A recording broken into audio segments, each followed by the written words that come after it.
Aidan Holt straightened his tie for the third time, his fingers shaking as he stood in the crowded foyer of the new Chicago Cultural Center.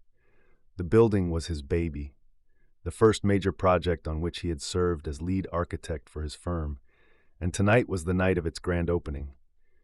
The room was buzzing with conversations as city officials, patrons, art lovers, and their companions sipped wine and idly picked at canapes. Aidan scanned the crowd, trying to gauge reactions.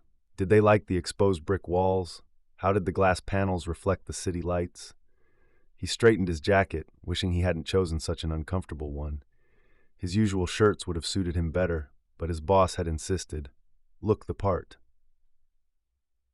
He caught a glimpse of himself in the reflection of a nearby window, dark hair slightly disheveled, brown eyes nervous. At 32, Aidan was used to working behind the scenes, not showing off on stage. But today, the spotlight was on him. The firm had spent 2 years on the project, and he had spent countless nights reworking drawings, arguing with contractors, and double-checking calculations.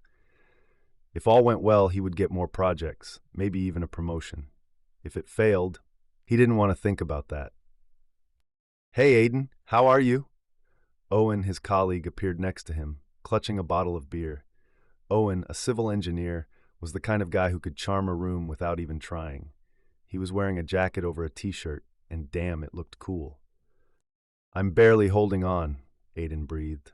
"I keep waiting for someone to point out a crack in the wall or say the light is too dim." Owen laughed. "Come on, relax. This place is the bomb. See how they're staring at the atrium? You did it, bro." Aidan managed a half smile. "Well, tell that to my stomach. I feel like I swallowed a boulder." "Get a drink. Shake yourself up. You're a star tonight." Owen clapped him on the shoulder and headed toward the group of city planners. Aidan glanced at the bar across the room. Maybe a glass of wine would be nice after all. He took a step, but then noticed a woman making her way through the crowd. She stood out, tall, wearing a black dress that hugged her figure, her blonde hair pulled back into a loose bun. She stopped at one of the brick columns, running her fingers over the surface as if testing the texture. Aidan froze. He didn't know who she was, but her confidence was compelling. She turned, caught his eye, and smiled. Aidan looked away, his cheeks burning. "Shit, don't stare," he mentally scolded himself. He headed towards the bar, but before he could get there, she was already there. "Are you the guy who designed all this?" Her voice was low, slightly playful. She stood close, holding a glass of white wine. Aidan cleared his throat, trying to compose himself. "Well, yeah, I'm one of the architects, Aidan Holt." He extended his hand, immediately regretting how formal it sounded. She shook his hand, hers firm. "Cassidy Wells. And you know, I'm impressed. Not everyone would mix brick and glass like that, so boldly." "Thank you," Aidan said, feeling the tension ease a little. "We wanted it to be modern, but with soul. That's what Chicago is about, right?" "Maybe," she squinted, looking at him. "But tell me honestly, is this your first project like this?" Aidan hesitated. "Is it that noticeable?" Cassidy laughed, the sound warm but with a hint of mockery. "You're standing there like you're waiting for the ceiling to fall. Relax, everything looks cool." "Easy to say," he chuckled. "I didn't sleep for 2 weeks making sure all the bolts were in place." "Wow, what a hero," she teased, but her eyes softened. "Come on, tell me how you came up with these windows. They're really eye-catching." Aidan looked surprised but nodded. "Okay, but only if you're not the type to ask questions about load-bearing walls. I'm not Owen, I'm not good at that." "I promise no walls," she said, gesturing for him to follow. They moved through the foyer, Cassidy striding confidently as if it were her party, Aidan walking alongside her, trying to keep up. She stopped at the huge glass panels that ran from floor to ceiling, letting in the light from the street lamps. "This," she nodded towards the windows, "this is bold. How did you come up with this?" Aidan scratched his head, trying to formulate. "Well, I wanted the building to breathe. Chicago is about energy, movement. These panels, they kind of let the city in. Plus, they save on electricity, which is good for the budget." "Practical," Cassidy said, but there was something in her tone as if she'd expected more. "What, no secret? Like inspiration came in a dream?" "Nah," Aidan smiled. Just a lot of coffee and a million edits. My boss almost killed me when I suggested glass, said it was too expensive. But you convinced him. She looked at him with interest. Stubborn, huh? Sometimes, he admitted, if I know the idea is worth it. Cassidy nodded as if assessing him. I like that. Stubbornness is a good thing, especially when you're doing something like this. She gestured around the room. Aiden felt a warmth in his chest. The compliments were nice, but her attention was a little disconcerting. He was used to people talking about the weather or football, not looking at him like an exhibit. And you, what do you do? He asked, trying to change the subject. Oh, me? Cassidy took a sip of wine. Helping out with the family business, hotels, stuff like that. But I'm more of a public relations guy. Smile, shake hands, make everything look perfect. Sounds like a full-time job, Aiden said. It happens, she shrugged. But I like it when everything is under control. What about you? What's it like to build something that everyone will see? Aiden thought about it. It's cool, but it's also scary. I've been thinking all day that someone is going to say, "Hey, this building sucks." Cassidy laughed. Well, I can't say for sure, although, I would add more light over there by the entrance. It's a little gloomy. Aiden turned, looking at the entrance. Really, we made it so the emphasis was on the atrium on purpose. Maybe I just like it when everything sparkles, she winked. But this is your show, architect. They continued to chat, moving from design to trivia, favorite Chicago spots, the worst coffee in town, even debating whether pineapple pizza was a good idea. Cassidy was pushy, but not in an off-putting way. She asked questions, made jokes, but Aiden found himself thinking she was testing him, seeing how he would react. It wasn't unpleasant, but it made him wary.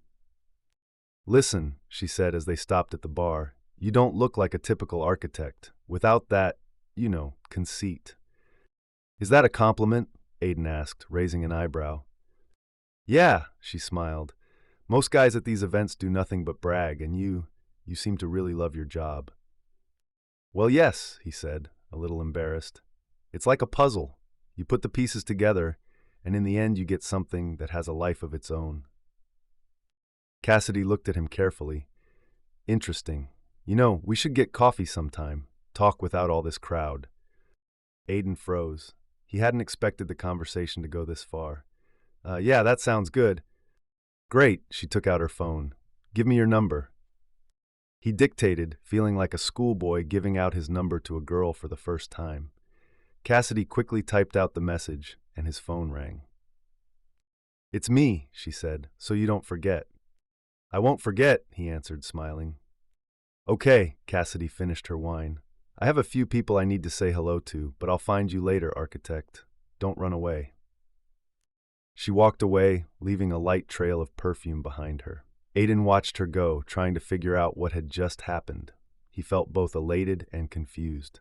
Cassidy was not like the people he usually hung out with. She was bright, confident, almost too confident, but there was something attractive about it.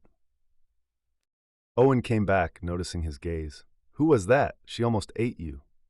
Cassidy Wells, Aiden said, still looking in the direction she'd disappeared. The one with the hotels. Wells, Owen whistled. Aim higher, brother. These aren't just hotels, they're an empire. Be careful, she's in a different league. Oh, come on, we were just chatting, Aiden shrugged, but Owen's words stuck in his head. Eden Holt sat on the couch in his small Chicago apartment, scrolling through messages from Cassidy Wells.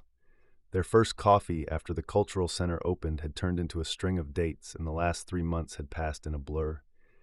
He scrolled through their chat. Dinner at Alinea Friday, 8 p.m. Don't be late. Have you tried the cocktails at the Violet Hour? We're going tomorrow. My friends are throwing a party. You're in. Each message felt like an invitation into her world, bright, fast-paced, where everything was bigger, louder, more expensive than Aiden was used to. He'd grown up the son of teachers, in a modest suburban home where dining out was an event and relaxing meant a backyard barbecue. Cassidy, with her designer bags and high society connections, was from another dimension. But her energy, the way she filled a room with laughter, as if she owned everything, struck him. Aiden, usually quiet and practical, felt more alive around her. And yet, looking at her latest text, take Saturday off, go to Lake Michigan, he found himself wondering if he'd ever suggested anything. You haven't gotten over her glamour yet? Owen, his best friend and co-worker, plopped down next to him, beer in hand. They were hanging out at Aiden's while a basketball game quietly droned in the background. I'm holding up for now, Aiden chuckled, putting his phone down.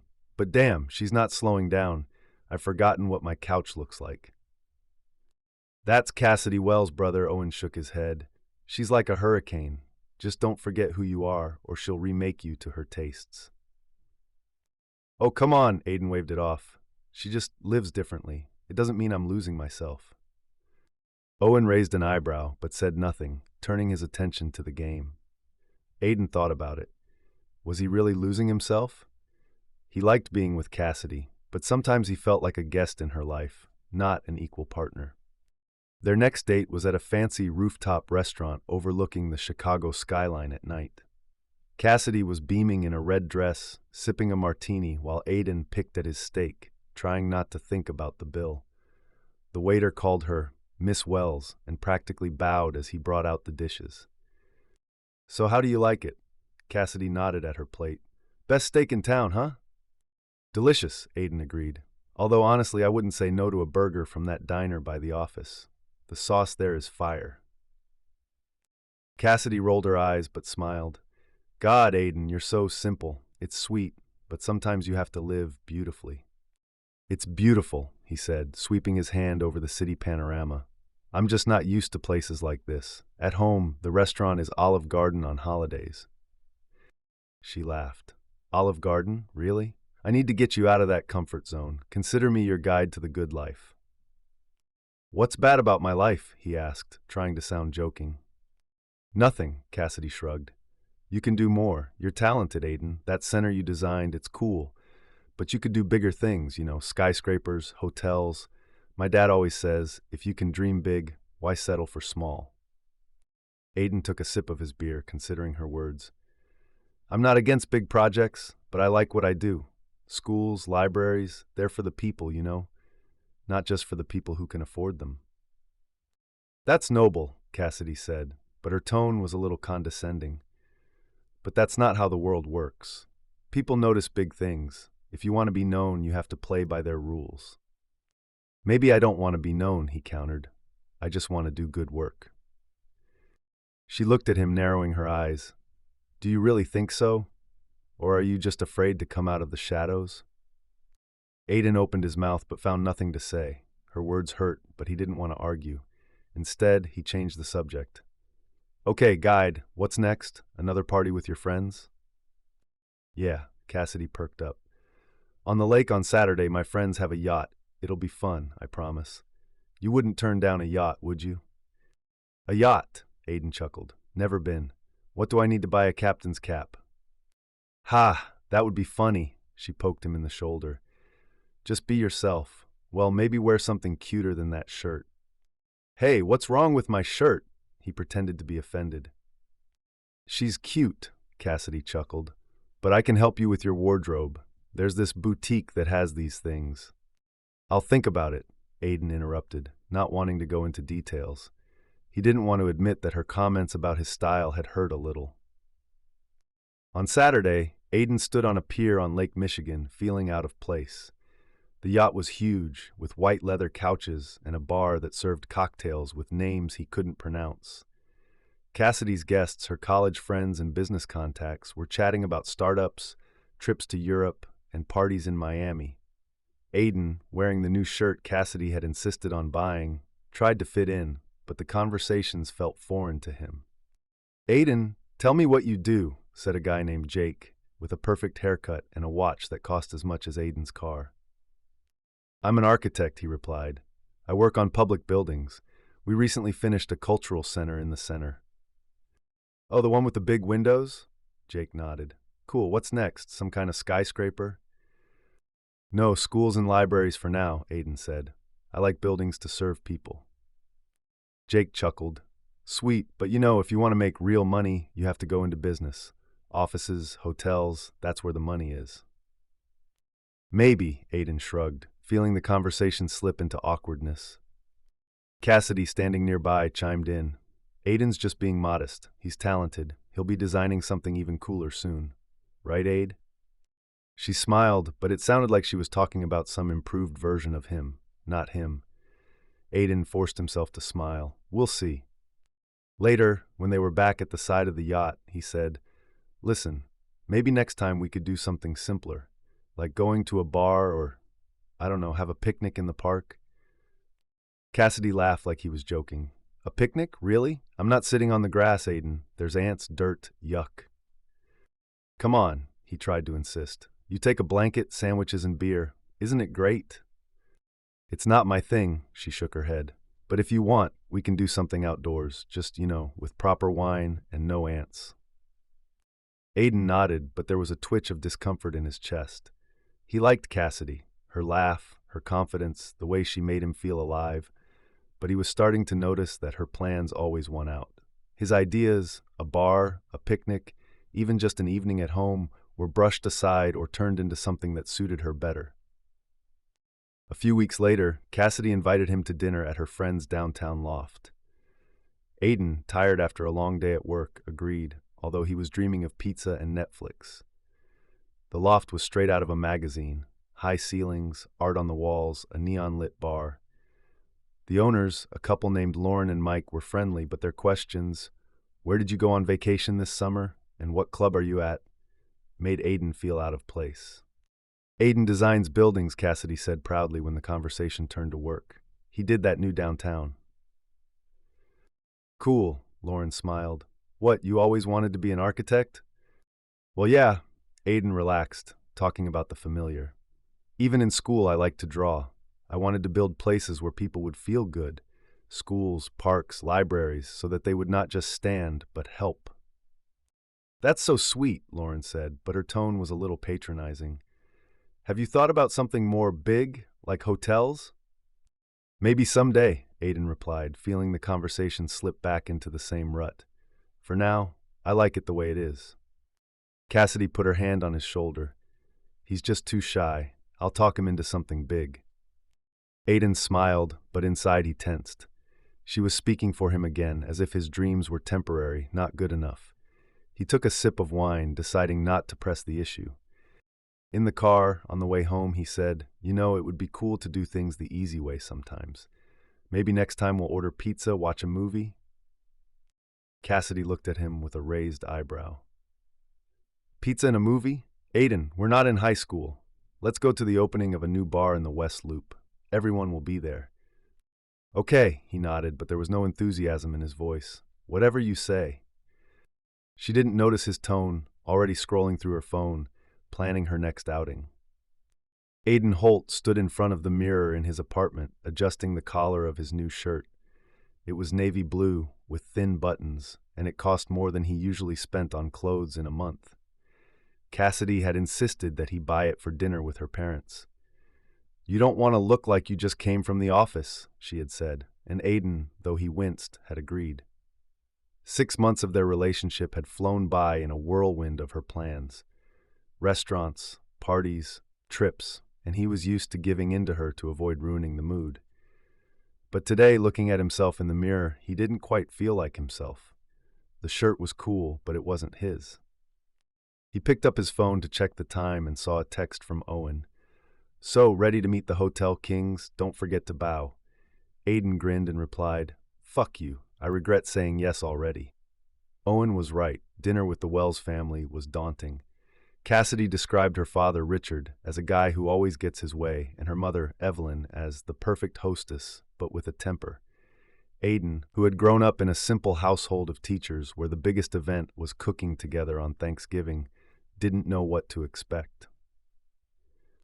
Cassidy picked him up in her black BMW, her blonde hair in loose waves and her dress looking like it was worth a year's rent. She glanced at him as he got in. Not bad, she said, smiling. This shirt suits you, much better than that old jacket. Hey, my jacket is fine, Aiden countered, buckling his seatbelt. I wore this in college. Exactly, Cassidy rolled her eyes. This isn't your high school prom, Aid. You need to look presentable, especially today. He said nothing, looking out the window. Her words had stung, but he didn't want to start an argument before dinner. Cassidy turned on the radio, humming along to a pop hit, and Aiden tried to relax. Maybe she was right, he thought. Maybe he really should update his wardrobe, but deep down he missed the old jeans and faded shirts that made him feel more at ease. The Wells mansion in suburban Chicago was enormous. White columns, perfectly trimmed shrubbery, a fountain at the entrance. Aiden felt like he was on a movie set. The interior smelled of expensive wood and flowers, and the dining room table was set as if waiting for the president. Richard Wells, tall, gray-haired, with a keen gaze, shook his hand so forcefully that Aiden winced. Evelyn, in a silk dress, smiled warmly, but her eyes studied him. "Aiden, it's nice to finally meet you," she said, sitting down. "Cassidy's told me so much about you." "I hope it's good," he replied, trying to joke. "Of course," Cassidy nudged him as she sat down next to him. "I said you were an architectural genius." "Well, that's a bit of an overstatement," Aiden smiled, but he felt his cheeks burn. "Just doing my job." "Modesty is a good thing," Richard said, cutting into his steak. "But in our world it doesn't always pay off. Cassidy mentioned that you design what? Schools?" "Schools, libraries, sometimes cultural centers," Aiden answered. "We recently finished one downtown." "The one with the big windows?" Evelyn raised an eyebrow. "I saw the article. Impressive for a start." "Thanks," Aiden said, but the words stung. He decided not to press the point. "It was my first big project. Hopefully there will be more." "There should be," Richard nodded, but his tone was businesslike. "If you're ambitious, architecture is a tough field, lots of competition. You want to grow, right?" "Sure," Aiden said, trying to sound confident. "But it's important to me that the projects have meaning, that they help people, and not just show off." Richard chuckled as if he'd heard something funny. "Idealism is nice, but business is built on practicality. Cassidy, you've talked to Aiden about our company, haven't you?" Aiden turned to Cassidy, frowning. She hadn't mentioned discussing him with her father. Cassidy smiled, but her gaze was a little tense. "Well, I just said that Aiden was talented," she said, "and that he could, try something new. There's always room for good people, Dad." "Place." Aiden looked at her, trying to hide his surprise. "What place?" "Oh, nothing specific." Cassidy waved her hand, but her voice was too casual. "It's just that Dad's always looking for people who can manage projects, like building our new hotels." Aiden felt his chest tighten. He put his fork down, trying to keep his temper. "I appreciate it, but I like what I do. Designing buildings like schools is my thing. I'm not sure I want to do hotels." "Why not?" Richard leaned forward, his gaze sharpening. "Hotels are about prestige, money, scale. Isn't that what you're after?" "Not really," Aiden said, trying to keep his voice calm. "I want my work to mean something. Schools, libraries, those are for everyone. Hotels, those are more for those with money." There was a pause. Evelyn cleared her throat, Richard leaned back in his chair, and Cassidy looked at Aiden with mild irritation. "Aiden's just being modest," she said, trying to lighten the mood. "He'll think about it, won't he, Aid?" "Maybe," he replied, but his voice was firmer than he expected. "But for now, I'm happy with what I have." Richard nodded, but his smile was cold. "Okay, the main thing is not to miss opportunities. They don't always come twice." The rest of the dinner was spent talking about the Wells business, their plans for a new resort, and some charity ball. Aiden listened more than he spoke, feeling like an outsider. Cassidy squeezed his hand under the table from time to time, but it didn't comfort him. He couldn't shake the feeling that she was discussing his career with his father behind his back. On the way back, Cassidy turned on some music, but Aiden was silent, watching the lights of Chicago flash by. Finally, she turned off the radio and turned to him. "Are you okay?" she asked. "You were kind of quiet after dinner." "I'm just tired," he lied, but then decided to be honest. "Although, that conversation about work, did you really discuss me with your father?" Cassidy sighed, rolling her eyes. "Geez, Aiden, don't make a big deal out of it. I just mentioned you're a cool architect. Dad asked if you wanted to try something with us. It's not like it's a crime." "But you didn't ask me," he said, trying not to sound accusatory. This is my career, Cass. I don't want anyone else deciding for me. No one decides, she raised her voice. I'm just trying to help. You're talented, but you're stuck in these small projects. You can do more, Aiden. Why are you against it? Because I like what I do, he replied, feeling his irritation growing. Schools, libraries, they're not trivial. They're important. Not everyone dreams of skyscrapers or hotels. Cassidy shook her head as if he'd said something ridiculous. Okay, do what you want, but don't complain later that you missed your chance. Aiden gritted his teeth as he stared out the window. He wanted to say more, but he knew arguing would only make things worse. Instead, he changed the subject. Let's just forget about it. How was your ball? Have you picked out a dress yet? She brightened up, talking about designers and colors, but Aiden was only half listening. Her words about small projects echoed in his head. He'd always been proud of his work, the blueprints that turned into places where kids learned and people gathered, but Cassidy seemed to see it as a stepping stone to something better. The next day, Aiden was sitting in his office, absent-mindedly flipping through sketches of a new project, a library in the south part of town. Owen popped in holding 2 coffees. You look like you've been run over by a truck, he said, setting his glass down. What happened? Was dinner with the Welses that bad? Not terrible, Aiden shrugged. Just weird. Her dad was trying to talk me into working for them. Cassidy seemed to have already discussed it behind my back. Wow, Owen whistled. She really wants to dress you up and settle you down, huh? Something like that, Aiden sipped his coffee. She thinks my projects are crap. She wants me to do something big. What about you? Owen narrowed his eyes. Told her where to put her hotels. Not really, Aiden chuckled. I said I liked my job, but she doesn't listen, you know? Like I'm supposed to want the same things she does. Bro, Owen leaned back in his chair. She's from another world. To her, success is money, status, all that crap. You're like a project to be completed. Correct. She's not like that, Aiden countered, but he didn't sound too confident. She just wants what's best for me. Maybe, Owen shrugged. But dude, if she doesn't respect what's important to you, that's a problem. Aiden Holt adjusted the cuffs of his new jacket as he stood in the corner of the ballroom at the Wells Hotel in downtown Chicago. The room was packed with people in tuxedos and gowns, crystal chandeliers glittered overhead, and waiters slid among guests with trays of champagne. It was the Wells family's annual gala, a charity fundraiser that Cassidy called the highlight of the year. Aiden felt out of place. His usual jeans and shirt were at home, and the jacket Cassidy had picked out at some high-end boutique felt too tight, even though it fit perfectly. You look like James Bond, Owen, his friend and colleague, teased, approaching him with a drink in his hand, only without the gun and the accent. I feel more like a penguin, Aiden muttered, tugging at his lapels. This place, it's like another world. Yeah, the rich world, Owen grinned. Relax, bro. Drink champagne, smile, and no one will notice you're not one of their crowd. Easy for you to say, Aiden said, taking a glass from a passing waiter's tray. I'm a fish out of water here. Half of these people probably think I'm a waiter. Then pour the wine and take the tip, Owen chuckled. Seriously, where's Cassidy? She dragged you here. Somewhere over there, Aiden nodded toward the crowd. She said we had to say hello to the important people. I've been standing here like a prop for half an hour. Owen shook his head.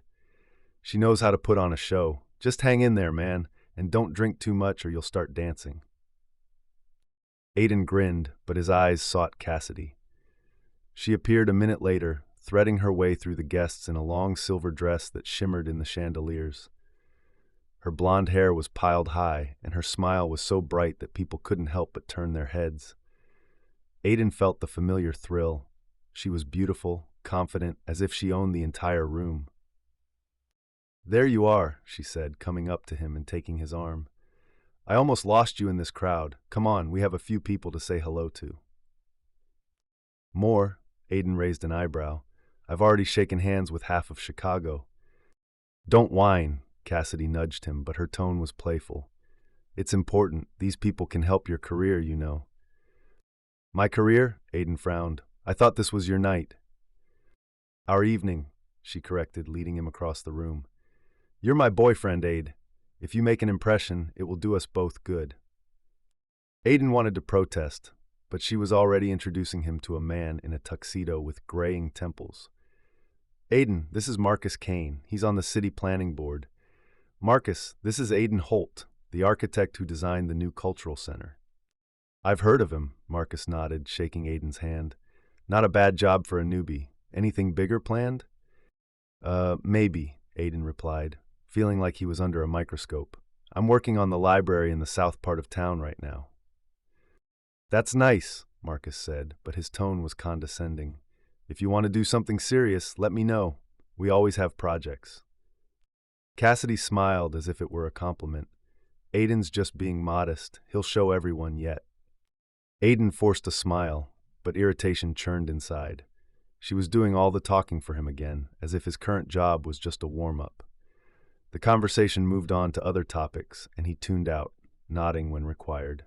Cassidy led him from one group of guests to the next, introducing him as her architect, and each time he felt like an exhibit, not a person. The highlight of the evening came after dinner, when the lights dimmed and the host announced the charity auction. The guests were seated at round tables, and Cassidy, sitting next to Aiden, was clutching his hand under the table. He noticed that she looked tense, which was unusual. She was always the picture of confidence. Is everything okay? He asked in a whisper, leaning towards her. It couldn't be better, she replied, but her smile was a little strained. Just enjoy it, okay? Aiden nodded, but his gut instinct told him something was up. The auction was going on as usual. Paintings, trips, even a yacht were being sold for sums that made Aiden's head spin. When the host called a break, Cassidy suddenly stood up, picked up a glass of champagne, and walked to the center of the room. Aiden frowned at her. She hadn't told him she was going to speak. Ladies and gentlemen, Cassidy began, her voice ringing out across the room. Everyone turned to look at her, and the spotlight fell on her dress, making it sparkle. Thank you for joining us tonight. This is an important evening for our family, but it's special to me for another reason. Aiden felt his heart speed up. He had no idea what she was planning, but her eyes found him in the crowd, and her smile widened. I want to say something important, she continued, raising her glass. There is a man in this room who has changed my life. He is talented, kind, and I cannot imagine my future without him. Aiden Holt, you will make me the happiest if you become my husband. The crowd erupted in applause. Aiden froze, his face flushed, his ears ringing from the noise. All eyes were on him, and he felt like he'd been thrown into the center of a stage without a script. Cassidy looked at him, her eyes shining, and the crowd began chanting, "Say yes! Say yes!" He stood up, his legs weak, and walked toward her, trying not to trip. She held out her hand, and he took it, feeling his palms sweat. A million thoughts were running through his head. She hadn't discussed this with him, hadn't asked if he was ready. But her smile, the applause, the pressure of the moment, all of it was pushing him forward. Well, Aiden, Cassidy said, her voice soft but with a hint of challenge. What do you say? He swallowed, feeling his throat go dry. Yes, he managed, and the room burst into applause again. Cassidy rushed toward him, hugging him so tightly he almost lost his balance. She kissed him, and the crowd roared even louder. Someone handed him a glass of champagne. Someone clapped him on the shoulder. Aiden smiled, but inside he felt strangely empty. This should have been a happy moment, but he felt like an actor playing a role in someone else's play. In the cab on the way home, Aiden stared out the window as the lights of Chicago flashed by. Cassidy sat next to him, scrolling through her phone, her face alight with excitement. The ring on her finger glittered. She'd pulled it out of her purse right after the auction, putting it on with a solemn smile. Aiden didn't know when she'd bought it or how long she'd been planning this evening, and it worried him. Why are you so quiet? Cassidy asked, putting her phone down. It was a perfect evening, right? Yeah, he said, forcing a smile. It was all unexpected. Well, that's the whole point, she laughed, poking him in the side. If I had warned you, it wouldn't have had such an effect. Did you see their faces? Everyone was delighted. Aiden nodded, but his voice was quieter than he intended. Maybe we should have discussed this in private. I don't like these shows. Cassidy rolled her eyes, but her smile didn't fade. Don't be a bore, Aid. This was perfect timing. These people, this room, it's the stuff of dreams. Did you really want me to propose to you in some cafe? I don't know, he said honestly. It's a big decision. I thought we'd talk about it first. Oh, come on, she waved her hand. We love each other, don't we? Why make it complicated? Besides, you said yes, so it's cool. Aiden looked at her, trying to find the words. I said yes because, shit, Cass, the whole room was looking at me. I didn't want to let you down. Her smile faltered, but she quickly regained it. Let me down? You made me happy, Aiden. Isn't that what matters? Sure, he nodded, but there was a growing worry in his chest. It's just, I want these things to be ours, not for the public. That was ours, Cassidy said, but her tone was sharper. I wanted everyone to know how much I loved you. What's wrong with that? It's okay, Aiden raised his hands in surrender. Forget it, you're right, it was a great night. She smiled, satisfied, and went back to her phone, flipping through the photos from the night before.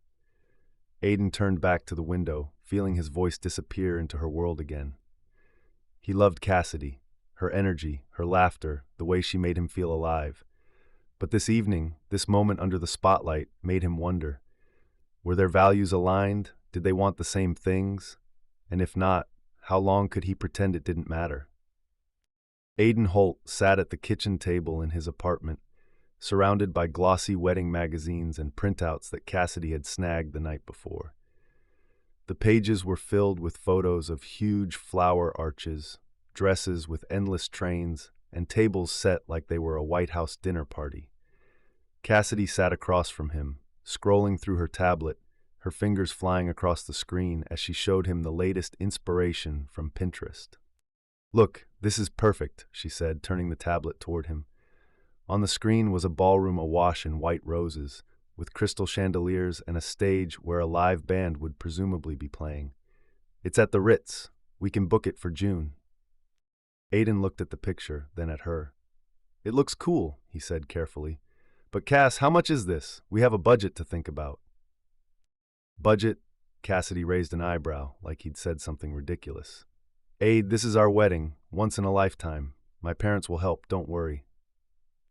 Aiden pressed his lips together, irritation simmering in his chest. The last few weeks since their engagement at the gala had been an endless marathon of wedding discussions, each ending with the same thing.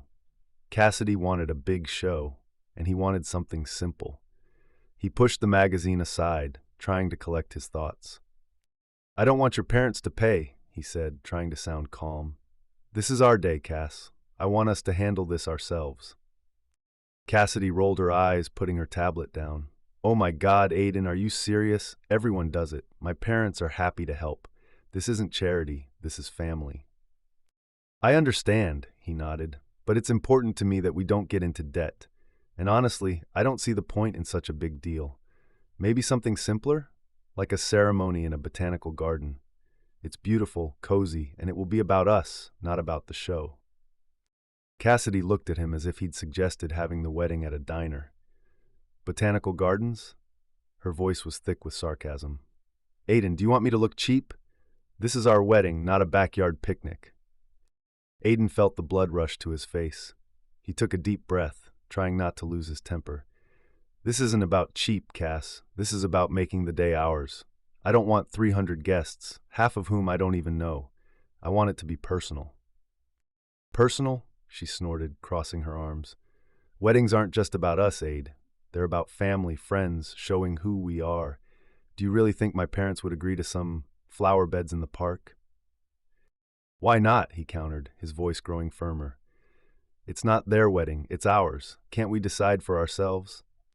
Cassidy shook her head, as if he were a child who didn't understand the obvious. You don't understand how this works. People expect big things from us. My family, our friends, that's important. Do you want everyone to say we were greedy? I don't care what people say, Aiden said, his patience beginning to fray. I want us to start our lives together, not with a bunch of debt or favors. Oh, so this is a favor? Cassidy raised her voice, her eyes flashing. My parents are offering to help and you act like it's an insult. Maybe you just don't want this wedding? Don't exaggerate, Aiden gritted his teeth. I want a wedding, but not one where we spend $1 million on flowers that will wilt in a day. We can do it beautifully and without all this showiness. Showing off? Cassidy stood up, placing her hands on her hips. God, Aiden, you sound like I'm some kind of spoiled princess. I just want our day to be special. What's wrong with that? Nothing. He stood up too, feeling tiredness and anger mixed. But why is the huge hall and the stars on stage so special to you? Isn't it enough that we're together? Cassidy opened her mouth, but paused, as if choosing her words. Finally, she said, You just don't understand how important this is to me and to my family. What's important to me? Aiden asked quietly. Have you ever asked me what I want? There was silence. Cassidy looked at him, her face softening but her eyes irritated. Okay, she said, sitting back down. Let's try your idea. Tell me how you envision this small wedding. Aiden sat up, sensing a trap but deciding to give it a try. Okay, botanical gardens, about 50 people, close friends and family. A simple ceremony, maybe a string quartet instead of a pop star. Dinner outdoors, nothing fancy. We can even pick our own menu, do something we like. Cassidy listened, but her lips were pressed tightly together. When he finished, she said, That sounds nice, but Aid, it's not realistic. My parents would never agree, and I don't want a wedding that looks like we're skimping on everything. We're going to skimp, he said, his voice sharpening, because we don't have $1 million, Cass, and I don't want your parents to pay for everything. This isn't their day. You're so stubborn, she shook her head. Why can't you just trust me? I know how to do it right. Right for whom? He asked, feeling something inside him break. For you? For your parents? Where am I? Cassidy looked at him, her eyes narrowing. If you put it that way, maybe you should think about whether you even want this wedding. Aiden froze, her words hitting him like a slap. He wanted to respond, but instead he just stood up and headed for the door. I need to go for a walk, he said, grabbing his jacket. Aiden, wait! Cassidy jumped up, but he was already at the exit. Don't leave like that. Let's talk. Later, he said, closing the door behind him. It was chilly outside, the lights of Chicago flickering as Aiden walked down the sidewalk, not really sure where he was going. His thoughts were a mess. He loved Cassidy, or at least he thought he did. But every time they argued about marriage, he always ended up giving in. She always found a way to twist things so that her wishes were the only ones that mattered. And his? His ideas were dismissed as childish fantasies. He walked into a small bar near his home, ordered a beer, and sat in the corner. His phone vibrated. Cassidy, Ade, please come back. I didn't mean to hurt you. He stared at the message but didn't answer. Instead, he called Owen. Yo, what's up? Owen answered on the second ring. You sound like you lost the lottery. Cassidy and I had a fight, Aiden said, rubbing his forehead. About the wedding. She wants to throw some kind of circus with 300 guests, and I just want something normal. Yeah, sounds like her, Owen chuckled. Let me guess, you suggested something simple and she said it sucked? Something like that, Aiden took a sip of beer. She thinks that if the wedding isn't like something out of a magazine, it's a failure. And her parents, of course, are willing to pay for everything. And I don't want their money. Respect, Owen said. But bro, you knew what you were getting into. She's from another world. For her, a wedding is like the Oscars, and you're suggesting we make a movie on a phone. Maybe I want a movie on my phone, Aiden muttered. What's wrong with that? Why does everything have to be so huge? Because it's Cassidy, Owen sighed. Look, I'm not saying she's bad, but she's used to having things done her way. If you want your opinion to count, you're going to have to fight for it. I don't want to fight, Aiden said. I just want her to hear me. Then tell her that, Owen advised, but be prepared for her not to go down without a fight. She's not one to compromise. Aiden nodded even though Owen couldn't see him. Okay, thanks, man. I'll talk to her tomorrow. Good luck, Owen said, and don't agree to a wedding with fireworks and elephants. Aiden chuckled, hung up, and finished his beer. He knew he should go back and talk to Cassidy, but for now he needed time to figure out what he wanted. The wedding was supposed to be the beginning of their life together, but instead it was becoming a battlefield, and Aiden was beginning to suspect that his voice would always be second in that battle. Aiden Holt sat at the long table in the Wells Mansion's dining room, clutching his fork a little too tightly. The room was filled with guests, Cassidy's relatives, her friends, and her father, Richard's business associates. Crystal glasses clinked, laughter filled the room, and the smell of grilled meat and expensive perfume hung in the air. Aiden felt out of place in the black suit Cassidy had picked out for him. It was another family gathering, but this time Cassidy had insisted that they discuss the wedding with her parents. Aiden agreed, though his stomach was churning with foreboding. Cassidy, sitting next to him, was in her element, laughing, pouring wine for the guests, and guiding the conversation from business to fashion and back again. Her silver dress shimmered in the chandelier light, and her smile seemed plastered on.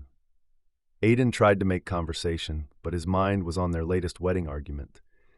He wanted to bring up the budget again, but every time he tried to bring it up, Cassidy would turn her attention elsewhere. "Aiden, you're so quiet," Cassidy's mother Evelyn said with a polite smile. "Tell me how the wedding planning is going. Cassidy says you have some ideas." Aiden cleared his throat, aware of the eyes of his guests. "Well, we're still discussing it," he began cautiously. "We're trying to find a balance. We want it to be beautiful, but within budget." Cassidy tensed, her hand tightening on his knee under the table. "Aid, we've talked about this before," she said, her voice sweet but with a note of warning. "My parents are willing to help. Budget isn't a problem." Aiden turned to her, trying to keep his composure. "I know, Cass, and I appreciate it, but I want us to cover the costs ourselves. Maybe we should consider something more modest, like a botanical garden, like I suggested." Cassidy rolled her eyes, her smile tight. "Oh my God, Aiden, the garden again? We can't have a wedding in some park. This isn't serious." A chuckle ran around the table. Cassidy's perfectly groomed friend Jake chuckled. "A park? What, with plastic chairs and mosquitoes?" The guests laughed, and Aiden felt the blood rush to his face. He took a deep breath, trying not to react. "I'm not talking about mosquitoes," he said, his voice even. "I'm talking about making the day ours. It doesn't take 300 people in a band to make it special." Cassidy leaned back in her chair, crossing her arms. "Are you serious?" Her tone sharpened. "You want me to get married like we're some kind of hippies? My family wants a proper wedding, Aiden, not some DIY. "It's not homemade," he said, feeling his patience melting. "It's reasonable. We're not millionaires, Cass. I don't want to start our lives in debt or with your parents paying for everything." Richard, at the head of the table, cleared his throat, but Cassidy cut him off. "Oh, so now you're against my family?" Her voice grew louder, and the guests fell silent, staring at them. "You build some gymnasiums for schools and you think you can tell me how to spend my money?"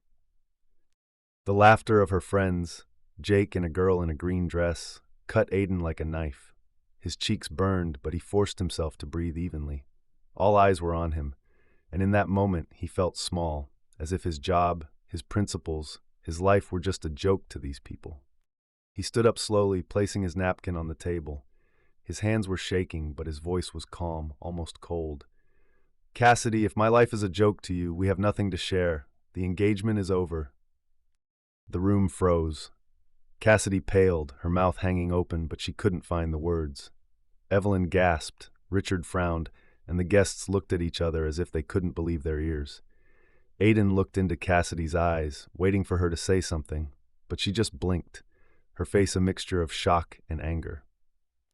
"Aiden, wait," she finally breathed, standing up. "You can't, this is stupid. Sit down, let's talk." "We have spoken," he said, his voice firm, "and I have heard enough." He turned and walked toward the exit, feeling the guests' gazes burning his back. Cassidy called after him, "Aiden, come back, you're making a mountain out of a molehill." But he didn't stop. As he walked through the foyer, he heard whispers and footsteps behind him, but he didn't turn around. The butler opened the door for him, and the cold Chicago air hit him in the face. Aiden walked to his car, parked at the end of the driveway, and only then noticed that his hands were still shaking. In the car, he gripped the steering wheel, trying to compose himself. His heart was pounding and her voice was playing in his head. "You build some kind of gymnasium for schools." The words cut deeper than he expected. He had always been proud of his work, designing buildings that served people, not just looked good. But to Cassidy and her world, that was nothing. And her laughter, the laughter of her friends, it wasn't just rude, it was humiliating. He pulled out his phone to text Owen, but instead he just stared at the screen.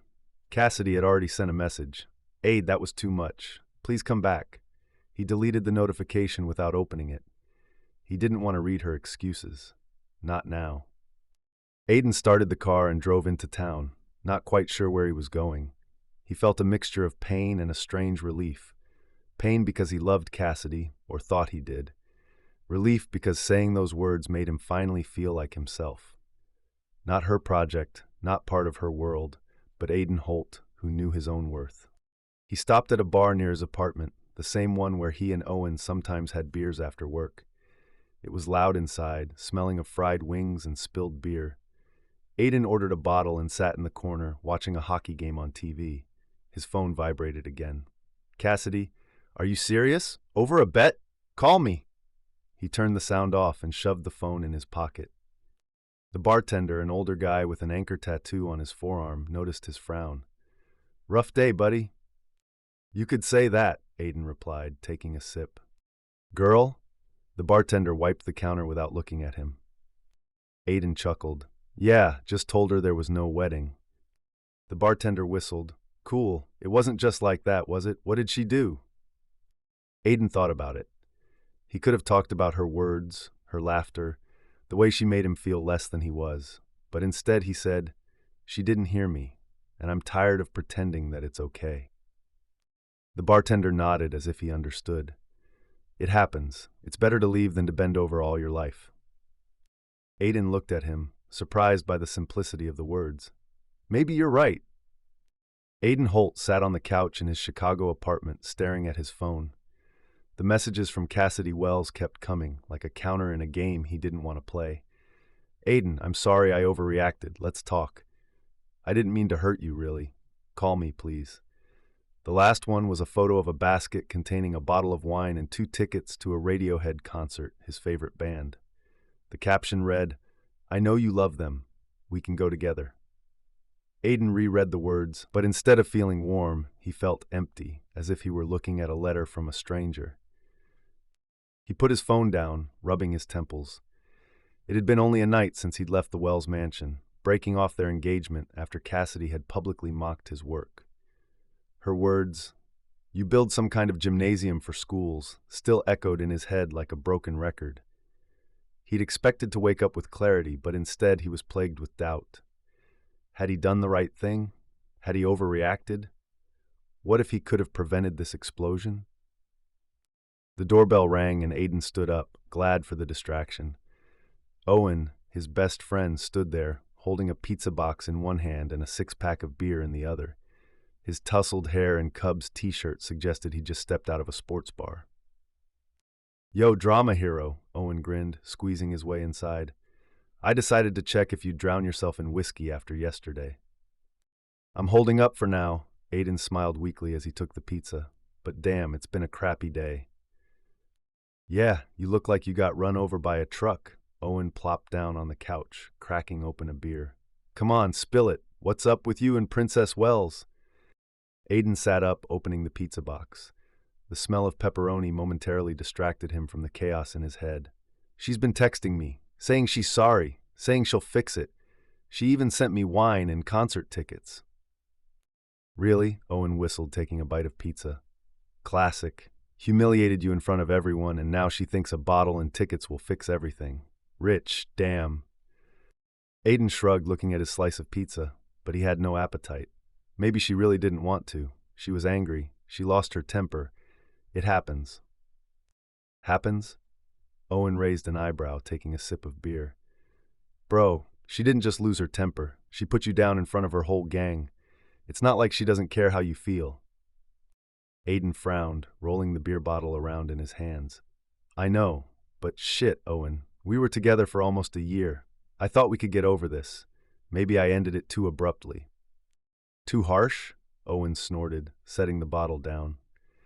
She said your job was bullshit in front of a bunch of people who already looked at you like a servant. You did the right thing, man. She was trying to break you down so you'd dance to her tune. Aiden nodded, but his gaze fell to his phone, where the screen lit up again with another text from Cassidy. Aiden, I'm serious. Let's meet, I'll explain. He sighed, rubbing his neck. I told her I needed time. I texted her this morning, just a quick, Cass, I need to think about this. But she won't stop. Of course she doesn't, Owen rolled his eyes. She's used to having things her way. You think she's ever heard no and just given up? No, bro, she's going to keep pushing until you give in. I'm not giving up, Aiden said, but his voice was quieter than he'd intended. It's just, I feel like crap. Like I could have stopped this. Maybe if I hadn't mentioned the budget thing, she wouldn't have snapped. Hey, don't start, Owen poked him in the shoulder. It's not your fault. You were trying to sound normal. She was putting on a show. That's on her, not you. Aiden took a sip of his beer, considering his friend's words. Owen was right. Cassidy always twisted arguments so that he was the one at fault. But part of him still clung to the memories. The way she'd laughed at his jokes, the way they'd walked along the Michigan waterfront, the way she'd looked at him in those rare moments when she was just herself and not the star of her own world. Had it all been fake? Look, Owen leaned back on the couch. I'm not saying she's a monster. She might actually think she loves you. But her love is like she wants a doll she can dress up and put on a shelf. And you're not a doll, Aid. Aiden chuckled, looking at the pizza. Well said. Maybe you should become a poet? Nah, I'm sticking with my plans, Owen grinned. Seriously, dude, that was pretty cool. Walking out like that in front of everyone? That's gutsy. I probably would have just swallowed it and kept sitting there. I don't know if it was brave, Aiden shrugged. I just couldn't stay there. Her words, they cut like a knife. And that laugh, like I was nobody. You're not nobody, Owen pointed a finger at him. You're a dude who builds cool buildings, drinks cheap beer, and tolerates my dumb jokes. That already makes you a legend. Aiden couldn't help but smile. Thanks, bro, really. You're welcome. Owen raised his bottle, clinking it with him. Now eat your pizza before it gets cold. And don't you dare answer her today. Give yourself a few days, okay? Deal, Aiden said, but his gaze slid back to the phone. After Owen left, Aiden was alone, cleaning up empty bottles and a pizza box. The apartment seemed quieter than usual, and the silence was oppressive. He sat down on the couch, picked up his phone, and opened the text from Cassidy. There were more than a dozen of them now, from short I'm sorries to long ones. Aid, I was wrong. I was angry, and it came out on you. But I love you, and we can make this work. Please, give me a chance. The last one had come half an hour ago. I know you're angry, but don't push me away. We're a team. Aiden read them over, feeling a tug in his chest. Her words had sounded sincere, but he couldn't forget the look in her eyes at that moment. Not remorse, but irritation, as if he'd ruined her perfect party. And those gifts, the wine, the tickets, were they an apology or just an attempt to buy his forgiveness? He knew Cassidy. She always got her way, whether it was the restaurant, the evening's plans, or his wardrobe. He started to type a reply. Cass, I'm not ready to talk. I need time. His fingers hovered over the screen. It was true, but part of him wanted to write more, to ask why she humiliated him so easily, why his desires always came second. Instead, he sent a quick text and turned off the phone without waiting for her response. Aiden lay on the couch, staring at the ceiling. He thought about how it had all come to this. Their relationship had started out as a whirlwind. Her energy, her laughter, her ability to make every moment brighter. But somewhere along the way, he'd started to lose himself, conforming to her world, her rules. Yesterday, he'd finally said enough, but it hadn't brought him peace. He'd felt guilty for not being able to find someone else to exit, for possibly destroying something that could have been saved. He remembered Owen's words. She tried to break you. Maybe it was harsh, but it was true. Cassidy wanted him, but not the way he was. She wanted a version of him that fit into her shiny world. And Aiden realized he wasn't ready to be that version. He closed his eyes, deciding not to answer her until he sorted out his feelings. Tomorrow he would go back to work, to his drawings, to the life he had before Cassidy. Aidan Holt sat at his desk in his office, absent-mindedly flipping through designs for a new library.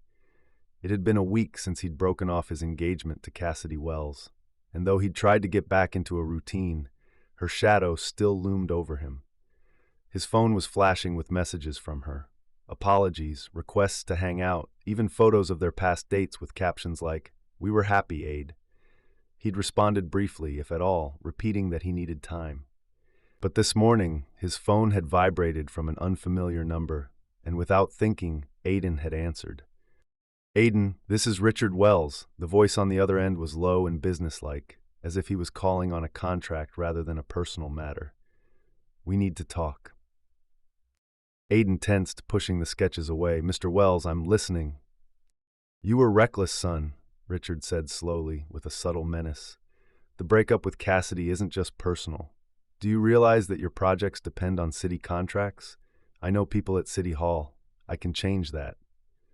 Aidan clenched his jaw, feeling the blood pound in his temples. He'd expected pressure from Cassidy, but he hadn't expected her father to stoop to making direct threats. "Sir, with respect," he said, trying to keep his voice even, "my job is my job. I'm not going back to Cassidy because of contracts." Richard chuckled as if Aidan had said something naive. "Think about it, Aidan. Life is long and connections matter. Cassidy is upset. You can fix that and everything will be okay." "I've already said my piece," Aidan replied, his voice firmer. "Thank you for calling."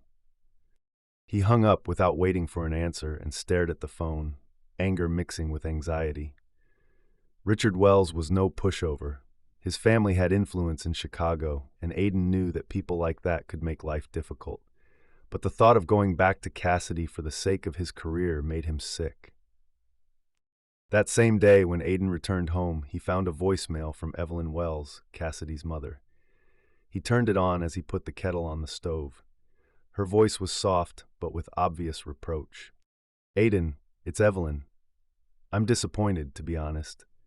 You embarrassed our daughter in front of everyone. Cassidy is in a terrible state, and you don't even answer her. Think about her feelings. She loves you, and I'm sure you can make things work if you show a little maturity."